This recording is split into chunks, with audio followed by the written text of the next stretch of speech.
gerente, nuevamente muchísimas gracias por acompañarnos en este espacio. Me gusta remarcarlo siempre, de aprendizaje, de abrir las puertas a aquella información que se nos suele ocultar, que suele ser mal juzgada y así difundida por las hegemonías de turno. En esta ocasión contaremos con un invitado muy reconocido, muy crítico de ciertas instituciones que lejos de obrar por la igualdad, toman un papel de dueños de la verdad, de qué es bueno y qué es malo. Si lo dicen unos está bien, si lo dicen otros está mal. Hay quienes tienen sobre sus cabezas la lupa constantemente y hay otros que en público tienen vía libre para decir y hacer cuanto se les plazca, aunque esto afecta a terceros. En fin. Él nació en 1979 en Buenos Aires, es escritor y traductor en Grupo Unión Editorial, ensayista y revisionista histórico, profesor universitario, ha colaborado con diferentes medios de comunicación, ha escrito los libros La Inquisición, Un Tribunal de Misericordia, 1492, Fin de la Barbarie y Comienzo de la Civilización en América, estaremos hablando al respecto, el libro negro del INADI o La Policía del Pensamiento, el tema que tocaremos en este preciso momento, el pacto Perón-Israel y el presunto nazifascismo de Perón, y Perón, retrato de un farsante, verdad y realidad de un mito argentino. Varias de sus obras fueron traducidas al portugués, actualmente está dando seminarios internacionales para jóvenes líderes de derecha, junto con grandes exponentes como Nicolás Márquez y Agustín Laje, entre otros. Le damos una gran bienvenida al señor Cristian Rodrigo Iturralde. ¿Cómo estás, Cristian? Buenas noches. ¿Cómo andás, Mauro? ¿Todo bien? Todo bien. Acá primero agradecerte por sumarte al programa, tu predisposición y por tu inmenso aporte al conocimiento del cual al final nos nutrimos todos. No, gracias a vos, Mauro, por la invitación, en serio, muchas gracias. Mucho laburo. No, en absoluto. Estoy sí escribiendo algunas cuestiones, ¿viste? Estoy con un libro sobre la escuela de Frankfurt, así que eso me lleva bastante tiempo, pero bueno, también me tomo algunos recreos porque si no digamos, te rompe la cabeza, especialmente algunos libros de estos izquierdistas, digamos, de los años 30, 40, que son medio rebuscados, ¿no? Así que es básicamente lo que estoy ocupado en este momento. Muy bien. Antes de que salieras al aire, entre otros detalles, comenté acerca de tu postura crítica frente a ciertas instituciones que en teoría fueron creadas para la igualdad, pero que ni por asomo asumen ese rol. Vos escribiste una excelente obra titulada El Libro Negro del INADI, o La Policía del Pensamiento. Recordamos, INADI es el acrónimo del Instituto Nacional contra la Discriminación, la Xenofobia y el Racismo, que suena hermoso. Y partimos por la base. Si ya teníamos la ley antidiscriminatoria del 88 y la Defensoría del Pueblo con la reforma constitucional del 94, pudiendo esta cumplir esa función, ¿por qué en el 95 se crea el INADI? ¿Y cuánto tuvieron que ver la ONU y la DAIA, la Delegación de Asociaciones Israelitas Argentinas, en toda esta cuestión? Sí, bueno, la diferencia es que el INADI de algún modo, a diferencia de la Defensoría del Pueblo, que si bien puede estar o puede haber estado ideologizada, en este momento lo está, pero el INADI directamente, vos fíjate que casi todos por no decir todos sus funcionarios de primera línea, están estrechamente ligados a la ONU, ¿no? Es una especie de satélite de la ONU, de las políticas culturales de la ONU, en la Argentina. Nosotros tenemos el INADI, pero en otros países hay, digamos, ententes, digamos, similares, ¿no? Así que, de algún modo, digamos, el principal objeto de la creación de este instituto es la supresión, ¿no? De la disidencia de pensamiento. O sea, el criminalizar primero la opinión disidente y tomando, por supuesto, como bien siempre supo hacer la izquierda, agarra ciertas banderas, incluso ciertas causas que pueden ser válidas, porque, a ver, nadie podría en su sano juicio estar en contra de defender los derechos de un discapacitado. Eso estamos de acuerdo. Pero eso existía con anterioridad ya. Pero agarrándose de ciertas banderas que a priori pueden ser tenidas como lógicas, como deseables, bueno, siempre después te mete con todo eso el aparato represor del pensamiento de las cuestiones que realmente importan, que son, en este caso, son las ideológicas, ¿no? A fuer de poder, digamos, generar una presión suficiente, porque el INADI ha generado una presión suficiente no solo en los jueces, sino en las políticas de Estado. Entonces, de algún modo fue, digamos, el INADI es el lobby perfecto para la implementación de las políticas de la ONU en la Argentina, porque a veces queda antipático para un régimen, digamos, directamente adherir a un organismo internacional, Entonces, de algún modo, el lobista nacional, en este caso, fue el INADI. Bien, y volviendo a lo que es el nacimiento, ¿pudo haber dado pie el atentado a la AMIA? Mira, realmente no lo sé, en algún momento sí, lo que yo llegué a pensar es que de algún modo fue, por lo menos para lo que es no lo haría la comunidad judía en general, sino de la parte del sionismo, yo creo que fue la excusa, digamos, perfecta para crear un organismo que, sobre pretexto de, condenar cualquier tipo de terrorismo, etcétera, bueno, era necesario supuestamente la creación de la DAIA, ¿no? Por estar en contra de cualquier tipo de discriminación. Pero lo cierto es que lo que se pena, y digamos lo que el INADI ha ido mostrando a través de los años, especialmente esto fue muy claro cuando estaba Lubertino en el poder, es que el INADI lo que, con el pretexto de proteger a la comunidad judía, en realidad lo que está prohibiendo es digamos, la manifestación de cualquier tipo de pensamiento político con respecto, por ejemplo, al Estado de Israel. De modo que si alguien se mostrara contrario a, digamos, a la política del Estado de Israel y denunciara sus crímenes, bueno, en este caso ese antisionismo sería equiparable al antisemitismo, ¿no? Por utilizar la terminología que utilizan ellos. O sea que, y vos sabés bien que no tiene nada que ver ser antisionista con antijudío, ¿no? Pero digamos que está muy politizado este organismo. O sea, por un lado, hay una defensa digamos, de la causa sionista, y por otro lado hay una defensa de todos los postulados izquierdistas, ¿no? Y así han convivido a través de los años, básicamente manejándose dentro de esa línea. Las únicas discriminaciones o presuntas discriminaciones que se han, digamos, atacado, censurado, castigado, son las relacionadas a el tema del sionismo y, digamos, y cualquier cosa que perjudique, digamos, a la izquierda, porque vos sabés bien que, por ejemplo, los grupos, la comunidad católica mayoritaria ha sufrido un sinfín de atentados y lo sigue sufriendo, tanto contra sus fieles como contra sus instituciones. Hemos visto los videos y nadie dice absolutamente nada, así que vemos que es completamente parcial, ¿no? El accionar de este organismo supuestamente a cargo de la defensa de los derechos de todos los argentinos. Sí, nació como un ente descentralizado del gobierno nacional, pero ahora, ¿desde cuándo no solo pasa a ser una entidad manejada por el gobierno, sino además izquierdista disfrazada de igualdad para la persecución ideológica? Exacto, ¿no? Y lo descentralizado es una mentira total, si bien se presentan como tales. Primero que habría que ver hasta qué punto, porque es financiado completamente por el Estado Nacional. Y las cifras que se manejaban eran, pero una parte, digamos, considerable del presupuesto nacional. Es más, el presupuesto nacional no solo está, digamos, financiando la Defensoría del Pueblo, que como bien vos dijiste, tiene un departamento contra la discriminación, sino que además le está pagando a todos los funcionarios estos del INADI.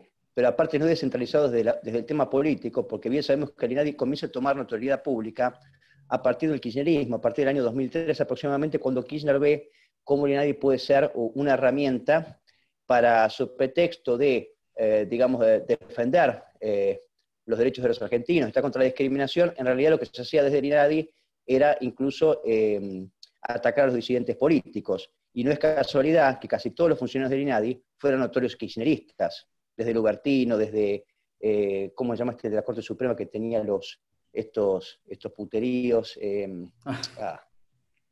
Bueno, desde Morgado, absolutamente todos los presidentes en adelante han sido kirchneristas, salvo tal vez uno que no recuerdo en este momento, que tenía un puesto importante en una de estas fundaciones de los años 60, de la Itela, no me acuerdo el nombre de él, pero sí ha sido utilizado como instrumento aleccionador político, el INADI. Bien, en el libro haces menciones muy curiosas sobre personajes pertenecientes a esta entidad, dueña de la verdad y la mentira, de lo bueno y lo malo.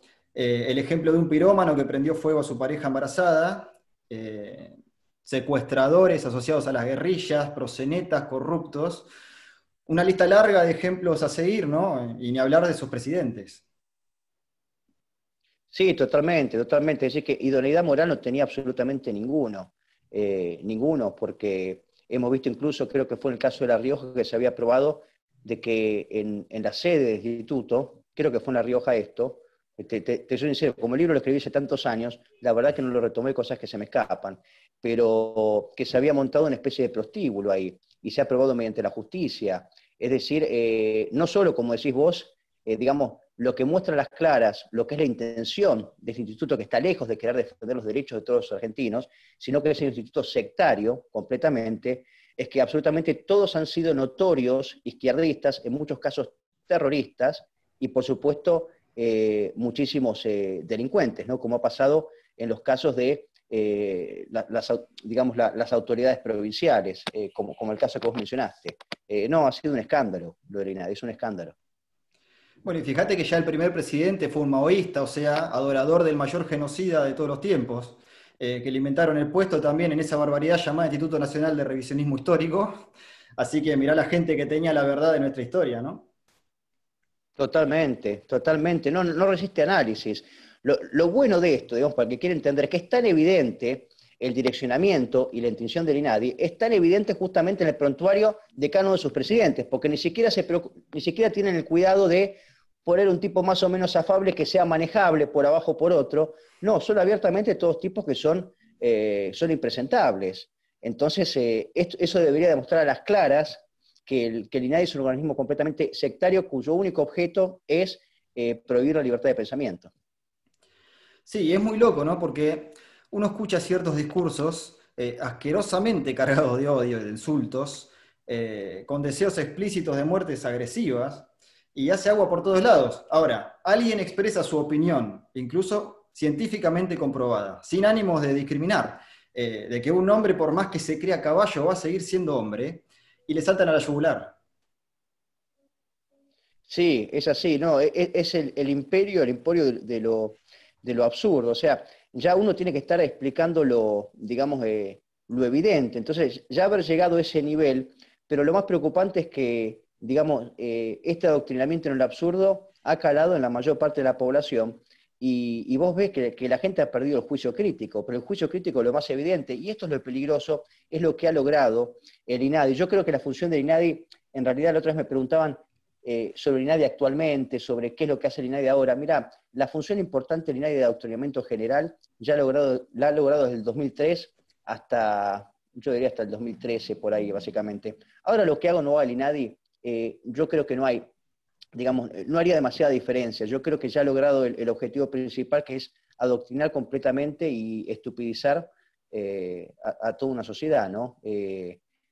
También ha impulsado un montón de políticas en ese sentido, ¿no? Por supuesto, como el aborto, ideología de género y todo ese tipo de cuestiones. Así que me parece que lamentablemente digamos, el objeto del INADI ya ha sido logrado. Que esté ahora o no esté el INADI es indistinto para mí. Ya no cambia lamentablemente la situación actual, creo. Bien, ¿quién te inspiró a crear este libro? Mira, Mauro, no fue despecho, sino yo he tenido alguna causita penal, tuve 2 causas penales supuestamente por discriminación, por distintas cuestiones. En una de esas causas penales que tuve, me obligaron a hacer una probation, ¿no? Para que no me quedara antecedente. Bueno, las condiciones de esa probation, además de que tuve que ir a un comedor, a hacer algunas cosas, era que tenía que hacer un curso obligatorio, digamos, bueno, no sé, de adoctrinamiento en las buenas formas y en la batalla contra la discriminación. Tenés que cumplir, como decirte, no sé, tenés que cumplir 30 horas en el INADI de acá a 5 meses. Y después tuve que ir también al Museo del Holocausto. Pero bueno, entonces, bueno, el tema era así, fue una experiencia bastante bizarra, pero fue bastante, digamos, te diría que fue hasta cómica y hasta edificante, porque entonces, bueno, yo iba, no sé, 2 veces por semana, 3 horas por día, 3 horas cada vez, y ahí te metían una psicóloga, que era judía, comunista, abiertamente anticatólica, y bueno, te intentaba explicar, digamos, las bondades, ¿no?, de los postulados izquierdistas, etcétera, etcétera, etcétera, y bueno, y encima había todo otro grupo de gente que había caído por lo mismo que yo. Entonces imagínate que eso era básicamente, era una charla de amigos, y pobre mujer se quedaba, a mí hasta me daba lástima por la mujer, ¿no? Porque nosotros, bueno, imagínate que ya estábamos, no nos podían convencer de ninguna cuestión contraria.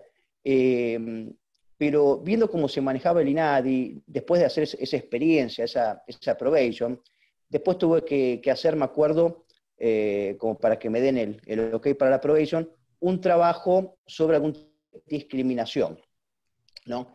Un trabajo final, que supuestamente era sin nota. Entonces, yo en ese trabajo, digamos, el título era básicamente cómo el INADI discrimina absolutamente a todos. Entonces, y ese fue el trabajo que yo le entregué al INADI, no me lo querían aceptar, se la murió terrible.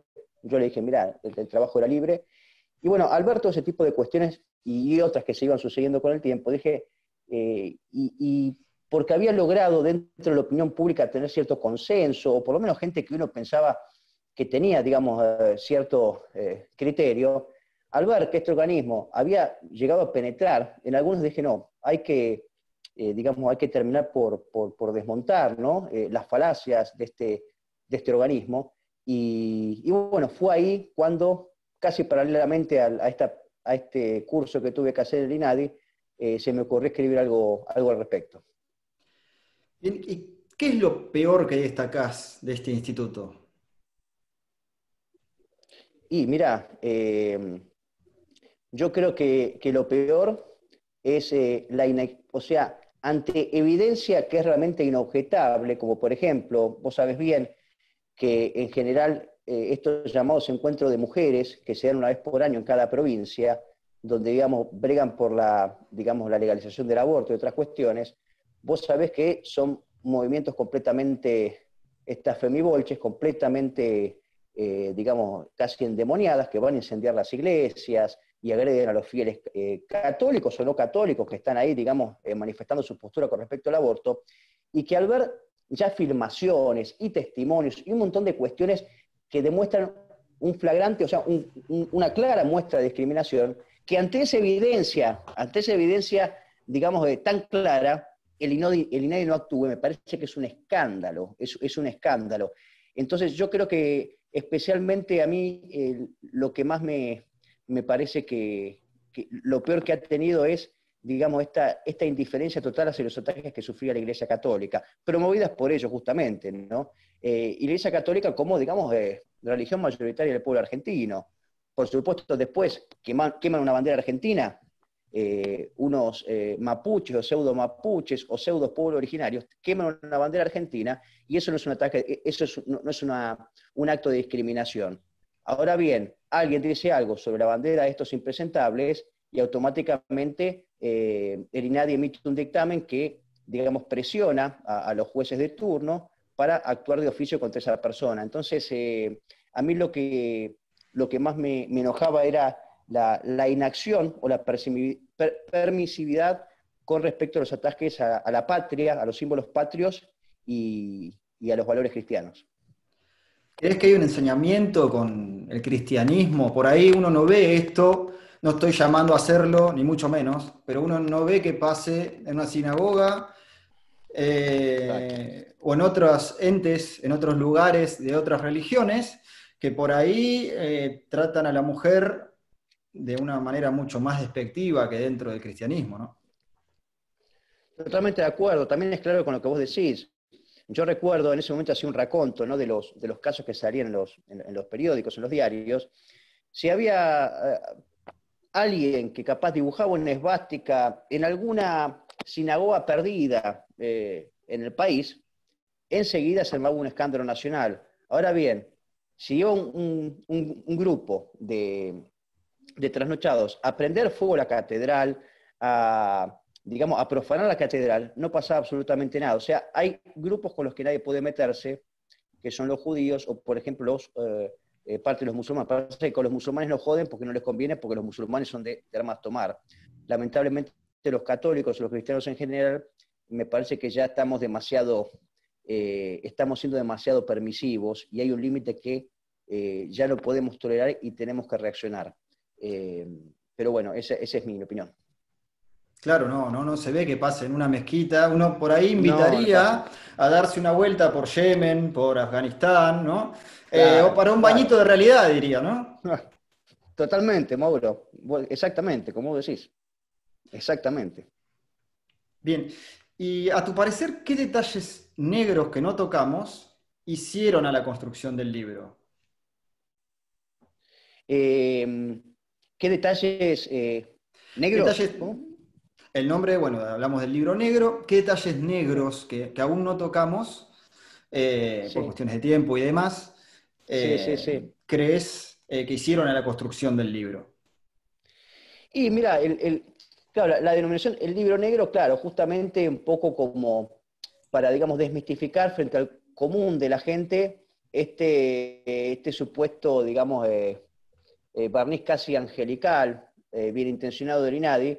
Entonces, bueno, un poco demostrando la otra cara con ejemplos evidentes. Pero, te repito, lo bueno, digamos, que fue muy fácil, realmente para mí, no tuve que hacer una investigación muy profunda para hacer este libro, más allá de algunas cuestiones de datos estadísticos, etcétera, porque es tan evidente el modo, digamos, injusto y parcial en el que se ha manejado, que, digamos, estaba al alcance. Así que, no, me parece que sí, son muchos, realmente, y como te dije, el prontuario realmente las principales autoridades, acordate incluso Rachid, la presidenta de una de las secciones de las lesbianas, que, bueno, hubo no solo faltantes de dinero, hubo casos de maltrato, incluso a personal, digamos, no jerárquico, o sea, hubo escándalos de todo tipo en el INADI, de todo tipo, o sea, fue realmente un escándalo y lo peor es que era financiado por los propios argentinos, ¿no? Hablando del libro, está en proceso, me comentaste, Escuela de Frankfurt y el inicio de la nueva izquierda. ¿Puedes hablarnos un poquito al respecto? Sí, Mauro, por supuesto. Porque, bueno, viste que ahora ya se conoce bastante, ¿no? Lo que es el término, algunos utilizan el término marxismo cultural, ¿no? Esta metodología de la izquierda para, mediante la cultura y la educación, ir, digamos, sembrando sus postulados e intentar modificar ciertos patrones socioculturales. Casi todos conocen quién fue Antonio Gramsci, ¿no? Padre de esta izquierda cultural, pero pocos conocen tal vez lo que fue la Escuela de Frankfurt, que yo creo que fue la primera gran usina de pensamiento, think tank, que tuvo la izquierda, a través de la cual se fueron nutriendo luego todos los ideólogos más importantes que ha dado la izquierda cultural, o el postmarxismo en general, incluida la escuela francesa, o incluido tal vez hombres como Antonio Gramsci, que si bien es paralela a la escuela de Frankfurt, en realidad Antonio Gramsci no fue conocido o no fue estudiado, digamos, mayormente o aplicado hasta comienzos de los 80. Pero digamos, esta escuela de Frankfurt, que era básicamente unos filósofos alemanes izquierdistas, digamos, alejados del comunismo tradicional, pero Moscú, ellos ya van planteando, a partir del año 23, en el año 23 se nuclean en torno a una universidad, que es la Universidad Goethe en Frankfurt, por eso son conocidos como la Escuela de Frankfurt. Y ellos ya van planteando ahí que hay que dar una batalla cultural para lograr que el marxismo vaya penetrando las zonas occidentales, que hasta ese momento no lo habían podido hacer, porque vos sabés bien que la revolución bolchevique del 17 queda en Rusia y tiene mucha dificultad. Los pocos intentos que tuvieron por implementar el sistema en el resto de los países occidentales industrializados fueron, ¿cómo se dice? Fueron, en cuestión de minutos, fueron esos movimientos aplastados. Entonces ellos ya van planteando, digamos, la necesidad de penetrar mediante la cultura y estudiar, digamos, todos los fenómenos culturales, etcétera, etcétera, etcétera. Por ejemplo, la cuestión de ideología de género, del feminismo extremo, incluso la educación sexual, ya está planteada desde el año 23, a partir de ahí, por lo menos de los principales ideólogos que van surgiendo, como podemos hablar, no sé, Erich Fromm, Marcuse, Adorno, Walter Benjamin, etcétera. Si bien varios de ellos comienzan en realidad a partir de los años 30 a tener una actividad destacada, pero bueno, me pareció interesante, por lo menos al que le interese la materia, algo, digamos, tan acuciante y urgente como es el marxismo cultural. Ya vemos, digamos, la efectividad que tiene lamentablemente en esta destrucción, la destrucción del alma de Occidente, que creo que es lo más grave, más que la destrucción física, es la destrucción del alma y del pensamiento de la persona. Está bueno retratarnos al inicio, y bueno, eso es básicamente lo que trata el libro, contar un poco qué fue la Escuela de Frankfurt, quiénes fueron sus principales, digamos, ideólogos, qué era lo que ellos iban postulando. Por ejemplo, hay un caso que pocos conocen, en el año 18, George Lukács, que es uno de los, tal vez el principal miembro fundador que tiene la escuela, él como comisario del comité, era comisario del régimen comunista de Hungría, él ya implanta la educación sexual obligatoria en las escuelas. Por supuesto que eso tuvo bastante resistencia en un país que era mayoritariamente cristiano y conservador, pero lo cierto es que él implementa esa educación sexual perversa ya en el año 19, perdón. Entonces ver que todo esto se va originando, digamos, hace mucho más tiempo de que nosotros creemos, y bueno, un poco esta es la historia que yo quiero hacer por lo menos una introducción, ¿no? Sobre un tema que no se conoce tanto, porque se conoce a Gramsci, pero no se conoce bien la Escuela de Frankfurt. Sí, bueno, y aparte ahora es como que está tomando mucho revuelo, están tomando mucho revuelo las ideologías de Simone de Beauvoir, de Foucault, ¿no? Es Exacto, como de una Butler. especie de moda, una especie de moda. Totalmente, totalmente, totalmente. Y ellos están completamente vinculados a muchos personajes de la Escuela de Frankfurt. Bueno, Marcuse, el principal. Pero todo viene, podría decir que todo viene de Frankfurt.